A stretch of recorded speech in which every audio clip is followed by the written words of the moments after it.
ahead and have a seat. Welcome to Village Church. If this is your first time here, my name's Steve. I'm one of the pastors here at Village Church. And as always, I'm thankful and grateful to see each and every one of you because it would be awkward to talk to an empty room. But if you have a Bible, go ahead and open it to Matthew chapter 6. We're going to be starting in verse 16 this morning.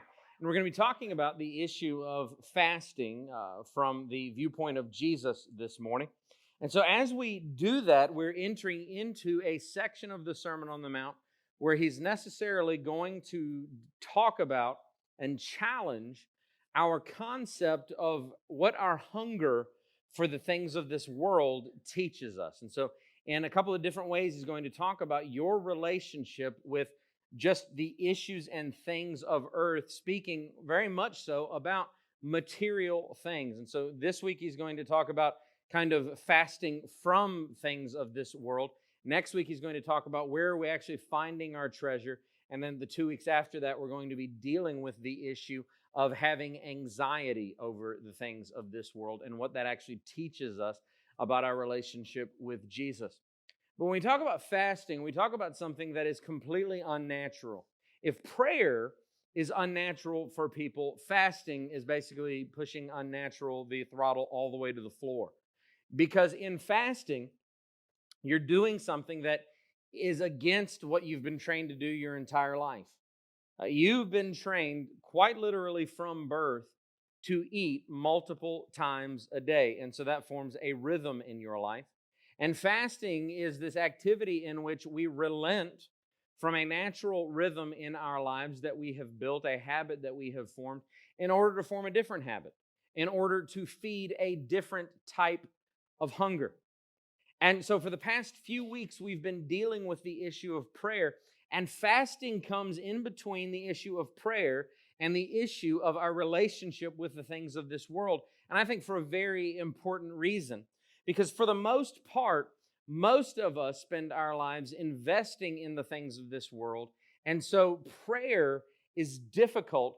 And Jesus just talked to us about two things. He's talked to us about our posture in prayer, feeding into the content of prayer, ensuring that the content of our prayer isn't phony, but then also talking to us about here's what the content of your prayer should look like, and that should form your worldview. But then now he begins to talk about the things that are going to challenge our relationship with God. And fasting is stepping away from what is a natural and good activity that you would have in this world to replace it by feeding on the presence of Christ. And so you're necessarily going to be teaching yourself a different type of hunger. Now, I want to give a couple of qualifications before I go into it so that I don't have to deal with it later on, even though some of you may forget. The first thing is in talking about fasting, part of fasting and an overarching theme of fasting is going to be doing without food. That's a type, if not the main type, of fasting that we're going to deal with. But if your doctor has told you not to skip meals, don't skip meals, then tell your doctor, I told you to. All right? So if you have some type of medical condition, and they do exist where you can't fast, you're going to need to listen a little bit later on in the sermon when I talk about different types of fasting, because for many people, food isn't what you need to fast from. You need to fast from something else. And for some of you, fasting from food would be antithetical because you have a destructive relationship with food anyway. The way that you view food is wrong. And so you're on such a diet binge that fasting is just going to feed into your unhealthy view of self. And so I want to deal with that. But then number two, some of you are also alpha dog, just type A personality. And tomorrow, you've never fasted before, you've never even skipped a meal in your life, and tomorrow you're going to embark on a 5-day fast, all right? Don't do that either, all right? Because on the end of day 5, they may have to put you in the hospital because you're so unhealthy. So don't do these extreme types of fasting and be like, well, Jesus fasted 40 days, so that's where I'm going to start. No, that's probably where you're going to die. Start with a meal, not all the meals, all right? Just start with fasting from lunch, and by 4 o'clock, you'll probably be shaky enough as it is. So start with that, all right? And so qualifications aside, I want to deal with what it looks like to build a healthy view of fasting the way that Jesus had a view of fasting. And so in Matthew chapter 6, starting in verse 16, here's what our Savior said. And when you fast, Again, he doesn't say if. That's an important grammatical point. Jesus doesn't say this is an option. Jesus doesn't say this is something that you can do. Jesus doesn't say if you ever decide this is right for you.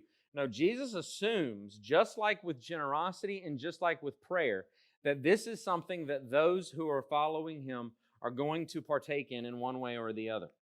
He says, and when you fast, do not look gloomy like the hypocrites, for they disfigure their faces, that their fasting may be seen by others. Truly I say to you, they have received their reward.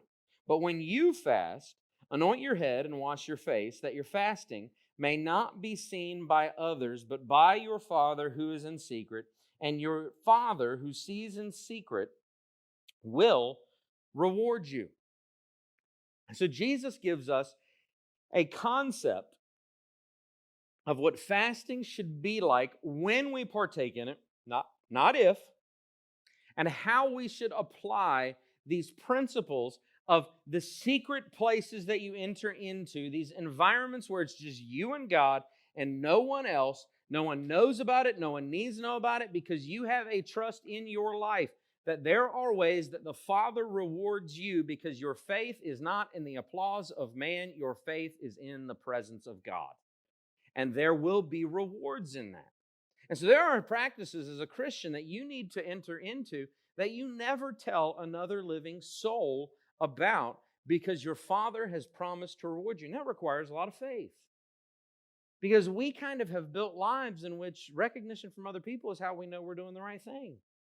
Well, the Father says through Jesus Christ here that when you enter into fasting, you're entering into a season where you're seeking the reward and the attention of God and God alone, so no one else should be involved. But you have to build an ethic for that. And the issue with fasting is I can actually safely enter into this and assume that 99% of you have never done it. I can usually pretty safely assume, based on statistics and everything that we know, that for the most part, fasting is not an activity that most people have ever entered into. And it's actually also an activity that most people will either A, avoid their whole lives, or B, not understand for their whole lives. All right, so number one, fasting, here's what it's all about ultimately, that you need to build a hunger for Christ. You need to build a hunger for Christ. This challenges the assumption that you have one. This challenges the assumption that there is a default mode in you where you just naturally have a hunger for Christ. And I'm going to challenge that. I'm going to tell you, you don't. There's a false assumption that many people assume. And that is that these two phrases are synonymous. Most people would actually say, I am a Christian is synonymous with I have a hunger for Christ. I don't think that's necessarily true. Now, don't get me wrong.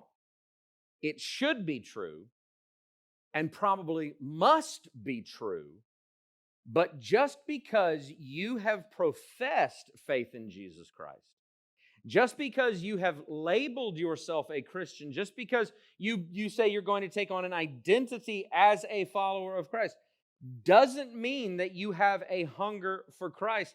And I actually do think that there is if not large percentage, there is a percentage of people in here that you don't have a natural hunger for Christ. And that's why you need to build one. But here's the key. That's why Jesus gave us fasting. Fasting is to build what isn't naturally already going to be there. It is training yourself to find sustenance and find satisfaction in something other than what the material world can offer you. That's why the words of Jesus in Matthew 4 are so prominent in a section like this. When he looked to the devil and he said, man shall not live by bread alone, but by what? Every word that proceeds from the mouth of God. And so you have to understand that part of growing in your faith in Christ is developing hungers and establishing rhythms that are not naturally there unless you intentionally begin to form them. So do not assume that you have a hunger for Christ. So how do you know? Well, if you can spend long periods without being in the Word, I'm talking about the Bible, without entering into a pattern of prayer where it's just you and God conversing, where you're practicing what we talked about the last 2 Sundays. If you can go long periods without experiencing community with other believers, if the local church and the practices of the local church are just optional, they're not mandatory in your life, and if you spend weeks, months, even years apart from those activities that the Scripture has made clear are the normal Christian life, and you don't yearn and long and miss and feel a hunger for the Bible and feel a hunger for prayer and feel a hunger for the people of God and a hunger for discipleship, then you don't have a hunger for Christ. Those are not separate things. Because God has given us good gifts through the Word, good gifts through prayer, good gifts through the people of God. And we are actually, as followers of Jesus, to build rhythms and patterns in which they are meeting a need in our lives that the natural world will not meet, that your bowling club will not meet, that your shopping circle will not meet, right? That whatever you do, it doesn't meet the same needs that the spiritual disciplines that God has shown us that we need to partake in through His Word meet. The Apostle Paul is fascinating through some of the more, I don't say, worldly speaking, they're outlandish things to say. Here's how he described his hunger for Christ. Philippians chapter 1, verse 23. He says that it would be far better to depart from the world and be in the presence of Christ. You see what he's saying there? He's saying, if I die, I get a gift that life just can't give me, and I want that more.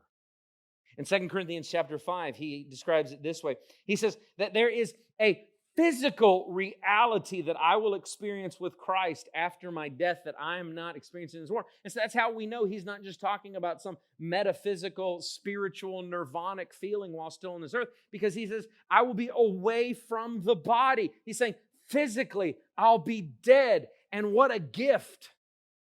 And the fascinating thing about 2 Corinthians is that the context of 2 Corinthians and what the Apostle Paul is dealing with is actually threats to his life. He writes frequently throughout the whole book of 2 Corinthians that people are trying to kill him.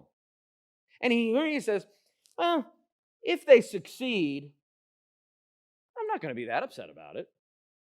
I'll be with Jesus. That's not normal, friends.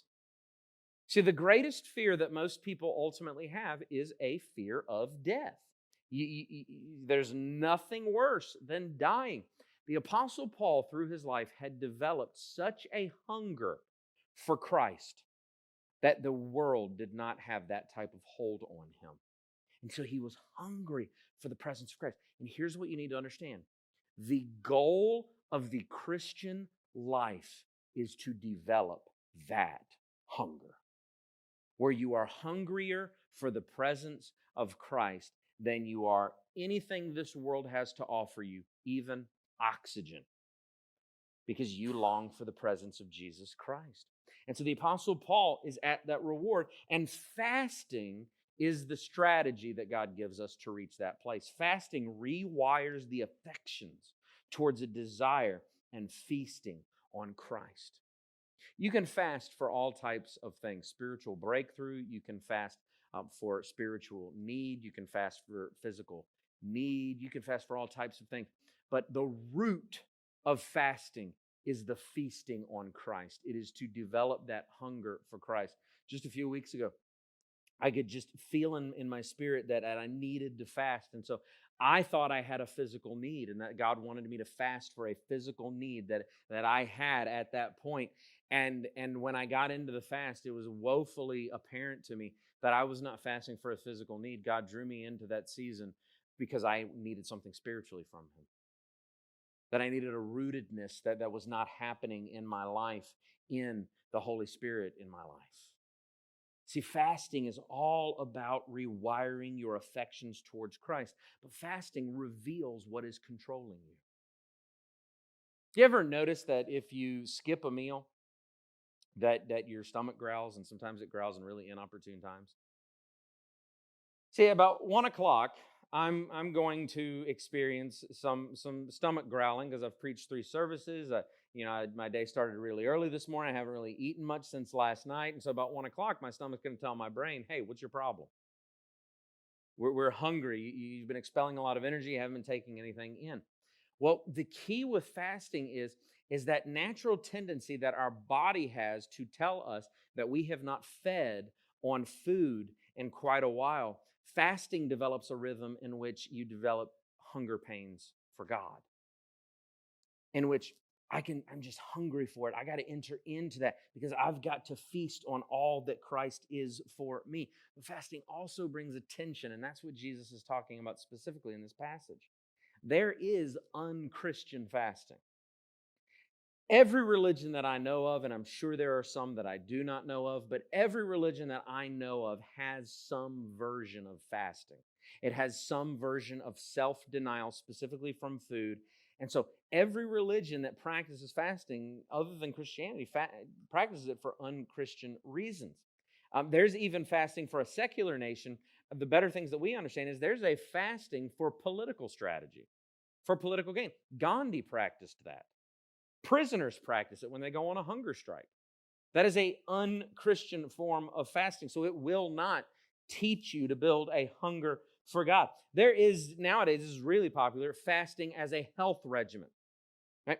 And if you fast for a health regimen, I would challenge you to find something other than food to fast from, because you're going to have an unhealthy view of fasting when you enter into spiritual fasting.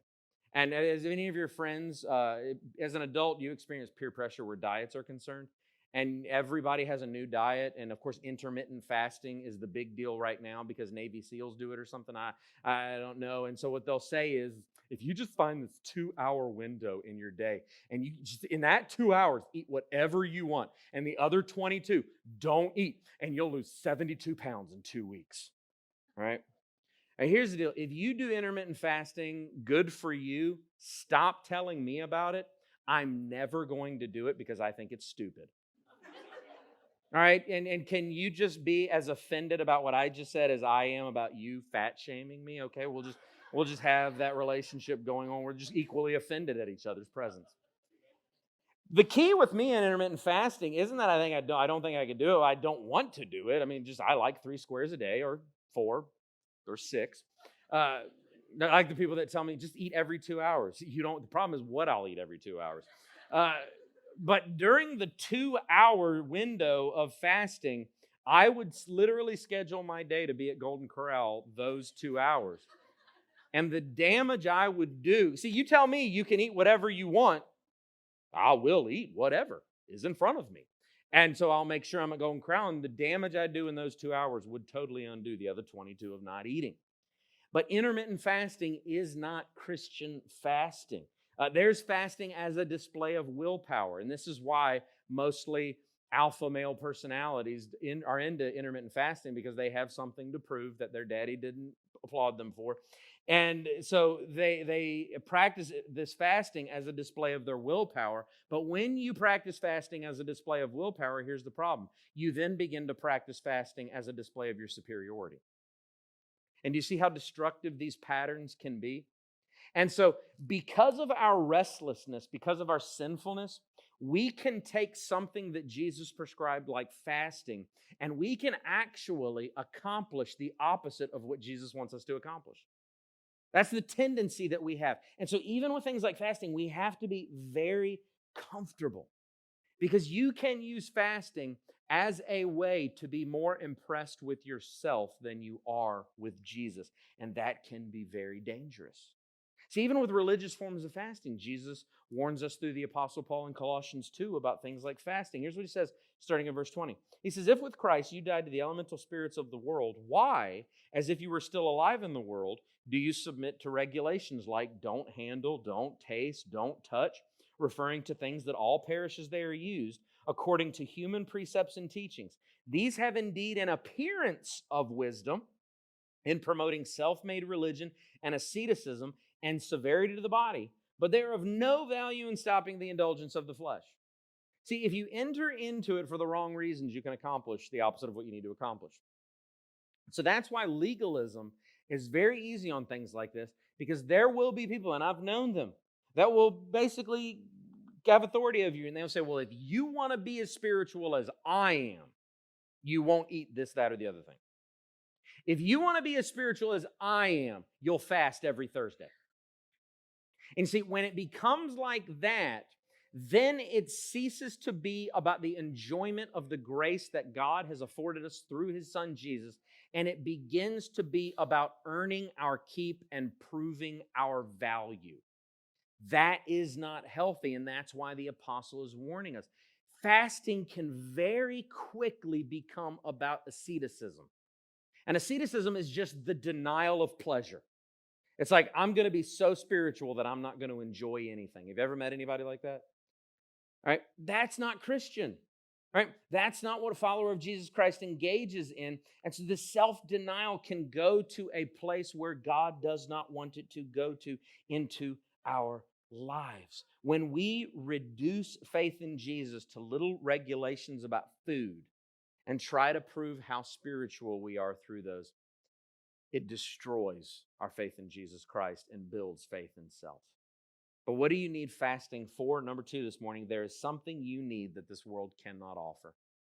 And fasting builds a pathway towards that. You see, it takes faith to believe that Christ is better. God did a really good job when He made the world. He did a great job. That's why He steps back in everything He makes and He says, it was good. Because God has given us many, many wonderful gifts in this world. And His beauty is seen so much through so many wonderful things in this world that we have a temptation to find more pleasure in His gifts than we find in His being. And so sometimes when we're living in this world, we can enjoy the things of this world so much. And I want you to be able to be this honest with yourself. It takes faith to believe that God is better than the gifts that God gives. Because sometimes the fear of the spiritual disciplines and the fear of, saying no to something that I might be enjoying so that I can embrace a greater reality and finding a hunger in Jesus is that I'm like, but this thing's really good. I don't know if Jesus is better. Well, that's why faith is required.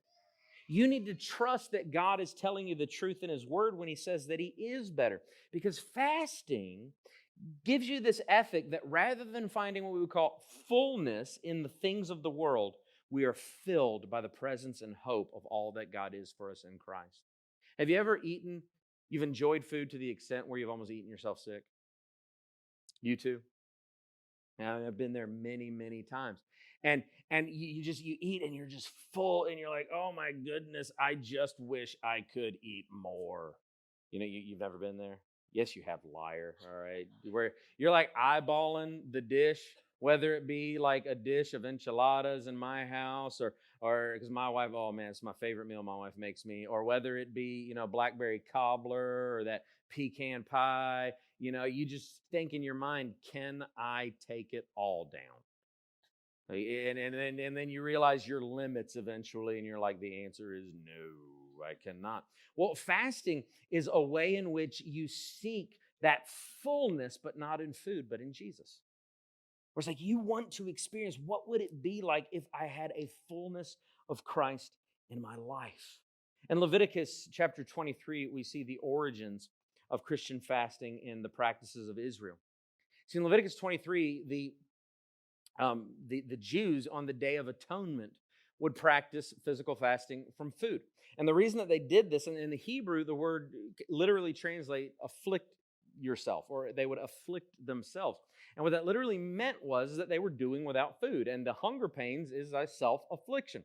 But what they would do on the Day of Atonement, when the high priest was offering the sacrifice for communal sins for the whole year, is that they would fast from food in order to show their contrition from sin and in order to feel the emptiness of sin by their empty stomachs. And so this is a practice that then extended, and the Pharisees would usually fast about twice a week.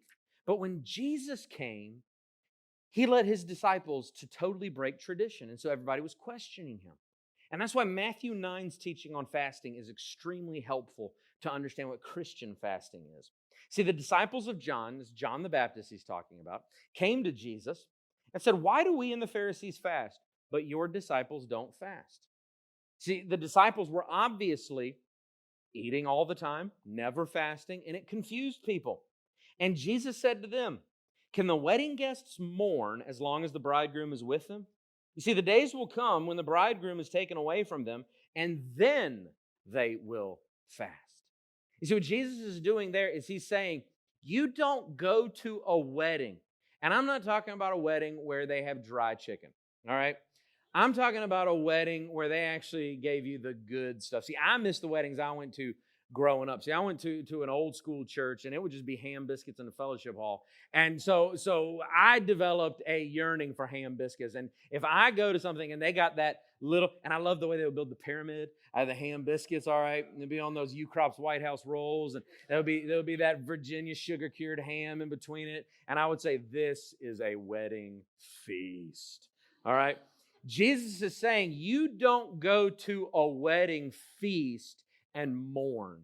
You don't go to a wedding reception and have the audacity to look at the bride and groom who have spent tons of money, their relatives have been spent tons of time preparing this meal for you, and you say, no, I'm just not going to eat today. All right? If you've ever done that, don't do it again. I've been to a lot of weddings. I officiated them. That's rude, all right? You're there to celebrate. You're not there to abstain. And so you go there and you celebrate. Jesus is saying, hey, I'm here. I'm in their presence. Jesus, the Son of God, is on earth. And so as long as I'm with them, it's a wedding feast. They're enjoying my presence. They're having a great time. But then he says, I'm going to leave. And that tells us two things. First thing it tells us is that Jesus believed that the presence of him, the Son of God, in their lives was a feast. It was something that they could celebrate and enjoy. But then the second thing that he let them know is there's coming a new practice of fasting for all of my people. And that new practice is what he describes starting in verse 16. He says, no one puts a piece of unshrunk cloth on an old garment, for the patch tears away from the garment, and a worse tear is made. Neither is new wine put in old wineskins. If it is, the skins burst, and the wine is spilled, and the skins are destroyed, but new wine is put into fresh wineskins, and so both are preserved. Here's the deal with the wine, all right?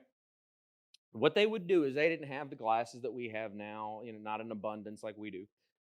So they would actually use leather sacks for wine. And what would happen is when you poured that wine in that leather sack, once you sealed it, once you close it off, there is a chemical reaction that goes on, and the gas begins to form and expand inside of that wineskin. So if they were to pour new wine into an old wineskin, that old wineskin would already be stretched out to capacity. And so if you filled the old wineskin with new wine, it would burst because it would expand beyond its capacity. It would burst and you would lose all the wine. So every fresh batch of wine demanded a new wineskin so that it could expand inside of the leather pouches. And so Jesus is telling us, if you try to take the same ethics from Leviticus and apply it to the fasting my people are going to have, then you are going to be putting the new wine of Jesus into the old wineskin of the old covenant. Jesus is saying, new covenant, new fasting. Why? Because the Day of Atonement was about to go away. The Day of Atonement was about to be unnecessary because what they once had to do every year to atone for the sins of the community of Israel, Jesus was going to do for all of eternity. Jesus was about to give the perfect atonement, the eternal atonement, the atonement of his own life and blood. And so fasting now is not looking at our day of contrition because the atonement is being made right now, and we better make sure we are really sorry. Instead, our fasting is in light that the sins have been paid for once and for all. Forgiveness is mine because of the finished work of Jesus Christ on the cross and in the resurrection. And so my feasting in fasting is to feast on the presence of Jesus that I am longing for in the future when he returns for his people someday. And that's also why, and this is more controversial for younger people because social media, but I don't practice Lent. Lent is not a Christian practice.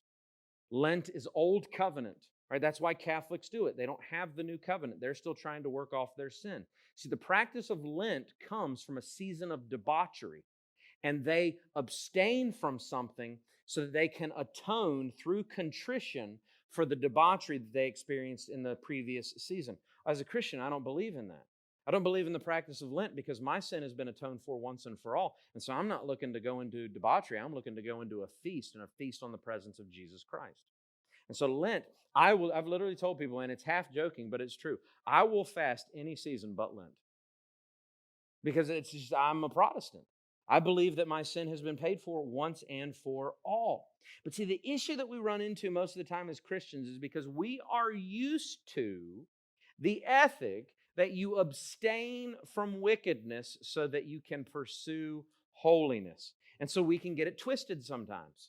And we can think, well, that's what fasting is. That's not what fasting is. Fasting is abstaining from a good thing so you can have a better thing. See, fasting is when you look at all the good things in your life and say, which one of those is beginning to have a hold over me?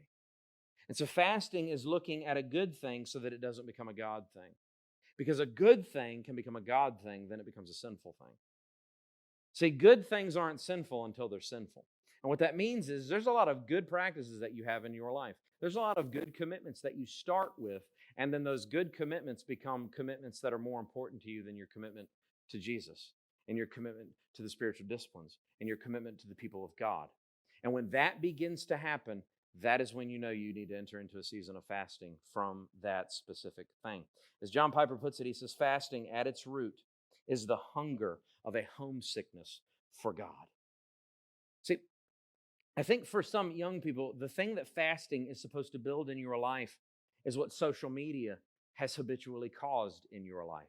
And this isn't going to fit for everybody. Some of you still live on a compound somewhere with no phone lines. But for some of you, and especially the younger crowd, you understand this. See, you have developed habitual muscle memory. I've seen it happen. You'll be actually engaging in a conversation with each other. And if there is any lull for 2.5 seconds,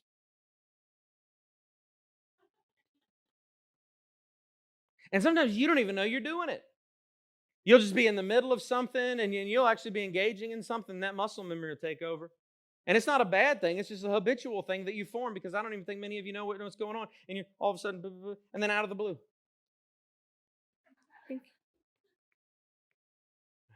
All right. And what you need to understand is that's not a bad thing until it becomes a God thing. So you need to begin to take a look at what are the habits that you formed in your life? What are the habitual patterns that you're forming in your life? Are okay things or even good things becoming God things? That's when they're sinful things. Because the reality is the muscle memory and the itchy trigger finger that you have for, I don't care if it's Facebook, Twitter, Snapchat, Instagram, Instacart, I don't know, whatever it is, the new ones I haven't even heard of yet because I'm aging out of all this myself. But do you have the same muscle memory for prayer? Do you have the itchy trigger finger for the scriptures?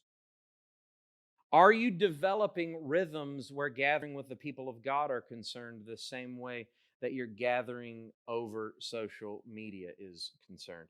See, you need to form healthy habits so that you can undo some unhealthy habits. And oftentimes it is only fasting that is going to give you the spiritual breakthrough to realize how unhealthy you actually are. Because oftentimes you don't know what has control over you until you put it out of your life for a season. So the key is, number 3 this morning, anything can stand in the way of true discipleship. Anything can stand in the way of true discipleship. Fasting poses the real question, is Jesus better? And see, our default is to say, of course it isn't better than Jesus. Jesus is the best. So if I ask you, is Jesus better than this bad thing? You just immediately, if you're a follower of Jesus, if you're not a follower of Jesus, maybe not. But if you're a follower of Jesus, you'll just immediately say, of course Jesus is better than that bad thing. And even if I would talk about a good thing that you have going on in your life, it's even a gift from God into your life, obviously. And I would say, is Jesus better than that gift? Boom, yes. Of course, he's better. Of course, Jesus is better than that. And so I think it's a futile question. I think it's actually unhelpful to ask those questions. But we have to consider what our lives are actually spelling out for us. See, you need to consider a good thing that you practice frequently. See, it might be different for all of you, and that's where this becomes harder. Think about a good thing that you practice frequently. Think about food that you ingest and enjoy frequently. Think about a hobby that you love. Think about a place that you go to. Maybe you go there every day. Maybe you go there once a week. Or some other thing that you really enjoy. Now, imagine for a meal, a day, a week, or even a longer season than that, fasting from it and replacing it by seeking the presence of God. Now, here's the question. How difficult would that be? See, it's not difficult for me to fast from kale. Can I just be honest? Safe place, right? I can't even think of a time I've eaten it. So let me tell you, it's a long season of fasting in my life. It's not hard. So don't think about something that you don't practice. Think about something that you do practice. Let me be more specific for some of you. Maybe this will be easier. If you're a runner, right? You just go and you just run. What if for a week, that hour that you spend running, you're in the Word and you're in prayer? How hard would that be? Or let's say you're a P90Xer or a T25er, or you're sweating the oldies with Richard Simmons. I don't know what it is that you're doing. Right? For a week, what if for a month? The time that you've been habitually doing that good thing, you were in the Word and in prayer. Or if you bench pressing, squatting, deadlifting, crossfitting, whatever it is, because those people among us who are really addicted to physical fitness, that would be a tough thing. And I know, because I know what it does to your brain, and I know the conversation you're having in your mind. If I didn't run for a month, I would lose what matters. I would be unhealthy if I didn't run for a month. Would you? Well, how long are you able to go without the Word? Without prayer, where you're like, I'm unhealthy. And so when we begin to consider these things, what if you took a sports season off?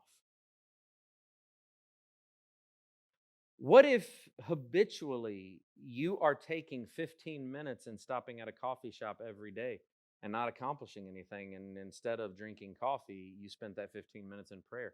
We can even go down to these small infinitesimal amounts of time and say, what would it be like to replace that amount of time with the Word? Because that's why I said things like, don't start with 3 days, start with lunch. Because some of you, lunch gets you through a miserable job, doesn't it? What if you spent a week every lunch in the Word, in prayer? Now, parents, I do want to talk to you for a moment, because I do think parents are unintentionally giving their children good gifts that distract them from a future hunger for Christ. What if your child took a season away from travel soccer and they only played on 2 teams? See, one of the most important 2 days of my life, I'm 39 years old. 2 of the most important days of my life happened when I was 12 years old. My parents sat me down, and if you know me, you know that I love baseball. And I played baseball almost religiously as a young man. My parents sat me down. I was 12 years old, and there was a tournament the following week. And my parents said, our church has called us into a season of commitment. And son, we want to teach you, and these were the words that they used, that Jesus is better than baseball. And so you can't play in the tournament next week. And so instead of playing in the tournament, I wasn't like, great. No, I wasn't happy about it. Don't get me wrong.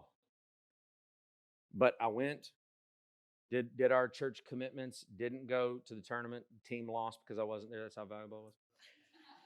That's what I believe. Yeah, everybody's Uncle Rico. If you don't get that, you'll get it later. But the next week I rejoined the team, and they were like, man, where were you? And I said, well, this wasn't, upwards. This was just a team, and nobody was a Christian but me. And I said, well, we're Christians. And I was 12 years old. I had no idea what to say other than what my parents had told me. And so last week I was with my church and because we believe that Jesus is better than baseball. And I'll never forget it, at 12 years old, that understood fast from the week before gave me the opportunity. I shared the gospel as good as a 12-year-old can share the gospel with my entire baseball team. See, parents, some of the commitments that you are putting on top of your children are strangling the potential for spiritual growth that 12-year-olds are fully capable of having. By what you are committing your children to, do they believe Jesus is better? They believe that. Again, sports are great. Sports are good things. Don't hear what I'm not saying. But when they become God things, they become sinful things. And what if, just for a week, Jesus is better? What would that teach? See, friends, this is not theoretical theology. This is Christianity on the ground. Martyn LloydJones, the great preacher, says it this way: fasting should include abstinence from anything which is legitimate in and of itself for the sake of some special purpose of seeking the presence of God. So Martyn LloydJones had it. He says, this is not just about food. This is about anything that could potentially replace the hunger that you need for Jesus. The Apostle Paul in 1 Corinthians 6, verse 12, he says, all things are lawful for me, but not all things are helpful. All things are lawful for me, but I will not be dominated by anything. Do you see the idea the Apostle Paul has? Because I know the response that I get sometimes when I talk about some of these sacred cows in our culture, like kids' sports. You say, but it's not a sin. And I would say, I agree. And you'll say, I'm free in Christ. And I would say, yes, you are. All things are lawful to you, friend. But is it helpful? And then the other question Paul asked me, I love that he says this: are you being dominated by something other than Jesus? Because if you are, the reason Paul says this in this passage is because he's talking about returning to being enslaved by the desires of the flesh. And he says, I will not be dominated by the flesh any longer. That's what freedom in Christ actually looks like, friends. Fasting reveals the measure of food's control over us, or television, or sports, or social media, or whatever it is that you submit to again and again and again to conceal a weakness for a hunger for Christ. See, the things that dominate you, the things that you are investing in that take you away from Christ, sometimes we like having them because they actually cover up the fact that we're not hungry for Christ at all. And so long as I can stay busy, there's no time for me to realize that I'm not hungry for Jesus. John Piper puts it this way, and I think he's so helpful where fasting is concerned. He says, this is the essence of Christian fasting. See, here's the reward. Jesus promises reward. He says, this is the essence of Christian fasting.